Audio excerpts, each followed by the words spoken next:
Devant un centre commercial à Maurepas, Michael Almas vient donner son sang pour la première fois. Dans la salle d'attente, il remplit un questionnaire avant d'être reçu par un médecin pour un entretien couvert par le secret médical. Ce dernier va déterminer si Michael est autorisé à donner son sang et la quantité qu'on va pouvoir lui prélever en fonction de son poids et de sa taille. Pour le jeune homme, ce sera 480 ml, le maximum. Je suis passé devant et puis j'avais jamais donné. Puis ma copine m'a dit c'est l'heure, donc voilà. On allait faire nos achats et puis j'ai donné. J'ai toujours voulu le faire mais jamais eu l'occasion et puis voilà. Comme j'ai pas peur des aiguilles, voilà. Une fois le prélèvement terminé, la poche de sang est récupérée et traitée dans les 12 heures. Elle va d'abord subir des analyses biologiques précises. On vérifie votre groupe sanguin, votre numération formule sanguine, donc votre taux de globules rouges, globules blancs, etc. Et au niveau des maladies, on vérifie le VIH, les hépatites et la syphilis. Si jamais il y avait quelque chose d'anormal, on vous envoie un courrier sous 15 jours. Sinon, c'est que tout va bien et que votre sang est donné.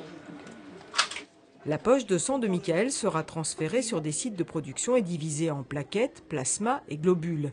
Donner son sang, un geste qui prend une dizaine de minutes, rapide et sans douleur, surtout indispensable. Des groupes sanguins sont plus recherchés que d'autres, O- et AB, mais en réalité, il existe 33 systèmes génériques différents dans le sang. On ne sait jamais de quoi on peut avoir besoin dans la vie, on peut en avoir besoin nous-mêmes.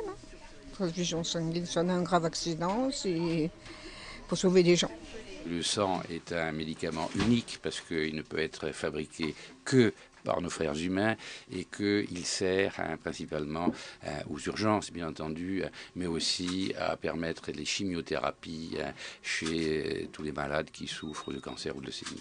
Alors, les besoins de sang en Île-de-France sont de l'ordre de 1500 traitements par jour. Actuellement, on est largement en deçà de cette entrée quotidienne de dons. En raison des intempéries de ces derniers jours, les collectes mobiles de sang ont été diminuées par 2. Les donneurs sont donc invités à se rendre sur les lieux fixes, comme au Chesnay. Quant à Michael, on le retrouve en fin de collecte à la pause collation. Pour une première, bilan ? Ça s'est très bien passé, donc je pense que je recommencerai. Les hommes peuvent donner au maximum 6 fois leur sang dans l'année, 4 fois pour les femmes.